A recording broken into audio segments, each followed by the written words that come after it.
Renda variável. Quais os diferentes tipos de investimentos e como são tributados? Esse é mais um podcast com o professor Carlos Heitor Campani. Venha comigo!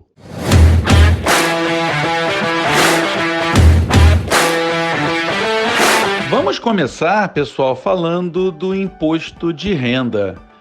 Salvo exceções que identificarei, ganhos de capital têm alíquota de imposto de renda igual a 15%.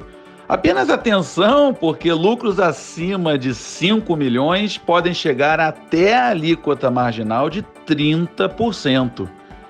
Dividendos são isentos de impostos para quem recebe, pois já foram tributados na pessoa jurídica pagadora. Por não serem tributados na PJ que os gera, juros sobre capital próprio pagam 15% de imposto, sob responsabilidade de retenção da fonte pagadora. Via de regra, operações de day trade pagam 20% de imposto de renda. Em algumas operações de renda variável, tais como com ações e fundos de ações, não há IOF, mesmo para prazos menores que 30 dias corridos. Vamos agora aos principais instrumentos de renda variável disponíveis no mercado. Lembrando que não falarei de derivativos, pois para isso um podcast especial será feito. Começamos pelas ações de companhias abertas. Negociam livremente na B3 e um acionista torna-se sócio da empresa. Há ações ordinárias, preferenciais e units, que são, na verdade, combos de ações ordinárias com preferenciais. Em um mês no qual você totalizou vendas de ações e units em até R$20 mil, incluindo vendas em day trades, há isenção de imposto de renda para operações comuns e pessoas físicas. Quando não houver essa isenção, a responsabilidade pelo pagamento do imposto de renda é do investidor, devendo ser recolhido via DARF 6015, até o último dia útil do mês seguinte à realização do lucro. BDRs e ADRs são recibos representando ações de outros mercados. BDRs são negociados na B3 e representam ações lá de fora. ADRs são papéis de empresas fora dos Estados Unidos negociados em bolsa norte-americana. Por exemplo, a APL 34 e NFLX 34 são os códigos dos BDRs da Apple e da Netflix negociados na B3. Atenção, pois muitos BDRs na Bolsa Brasileira não têm bastante liquidez.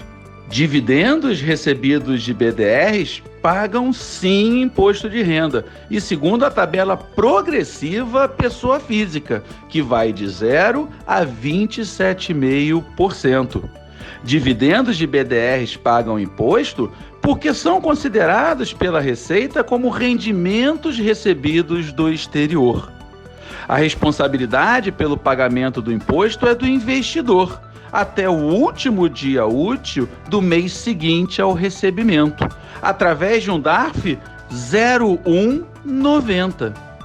Quando esses dividendos forem recebidos já descontados de impostos pagos no país de origem, estes podem ser compensados aqui, desde que o Brasil tenha reciprocidade tributária com o país em questão, como, por exemplo, tem com os Estados Unidos.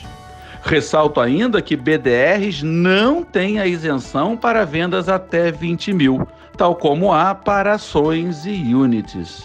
Fundos de investimentos em ações investem majoritariamente em ações e units, sendo tributados apenas no resgate da cota pelo investidor, a 15% sobre o ganho de capital.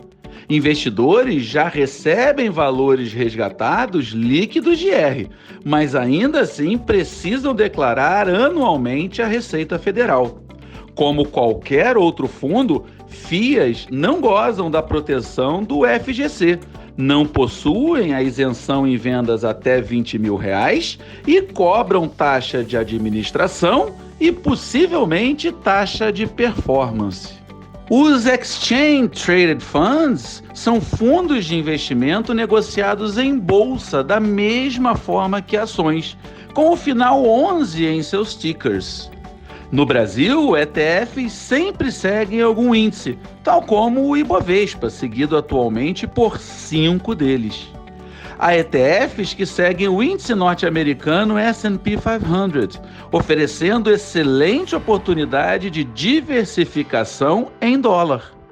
Mais recentemente, foi lançado o primeiro ETF a seguir o índice de criptomoedas.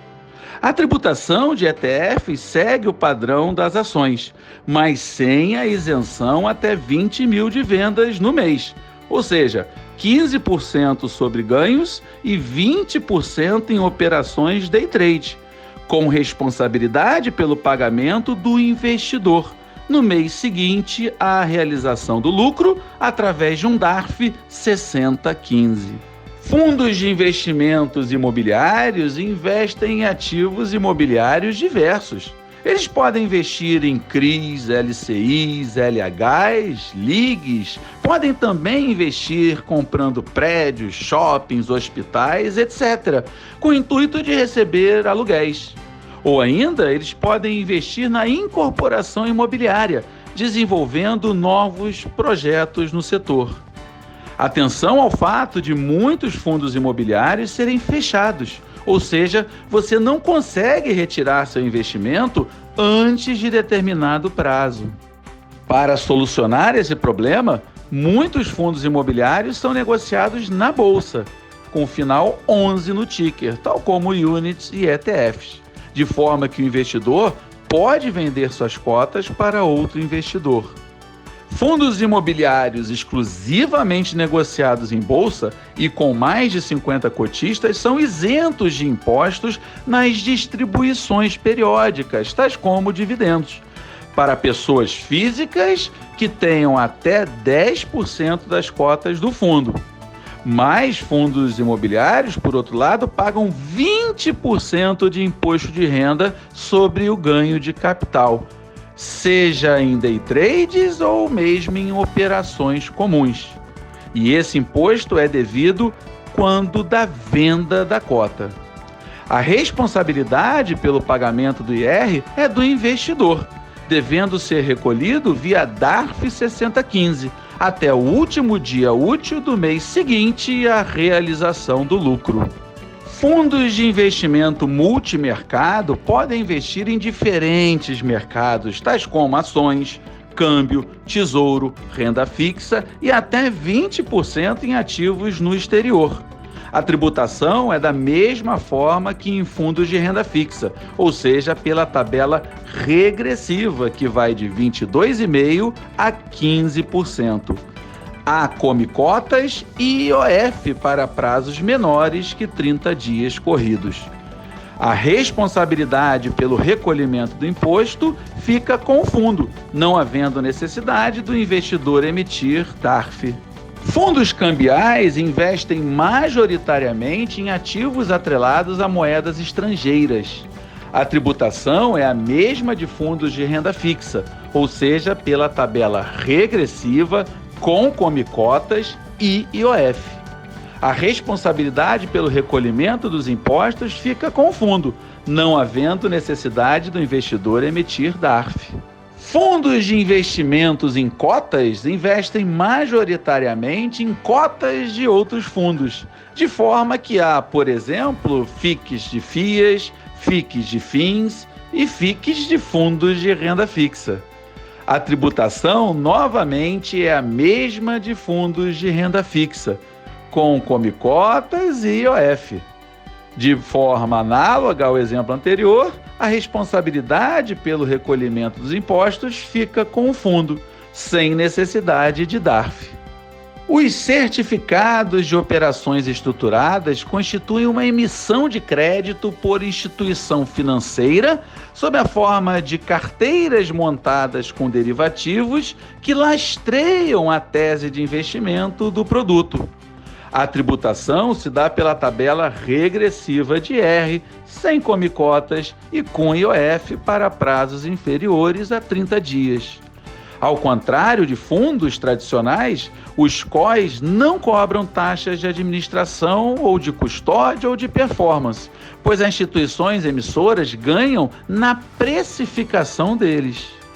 Fundos de investimentos em participações, também conhecidos como fundos de private equity, investem tipicamente em companhias fechadas e em fase de desenvolvimento, apesar de poderem igualmente investir em companhias abertas. É comum que FIPs acompanhem todo o processo de evolução da empresa, algumas vezes chegando até o seu IPO. São fundos para investidores qualificados e, em geral, são fechados, não negociados em bolsa e com alta iliquidez. São tributados como os FIAs, ou seja, a 15% e sem come-cotas, sob responsabilidade do fundo. São considerados fundos de maior retorno potencial no longo prazo, pois encerram maior nível de risco. E esse foi, pessoal, mais um podcast com o professor Carlos Heitor Campani. Eu procurei apresentar os principais instrumentos de investimento em renda variável. Um forte abraço a todos vocês e até o próximo!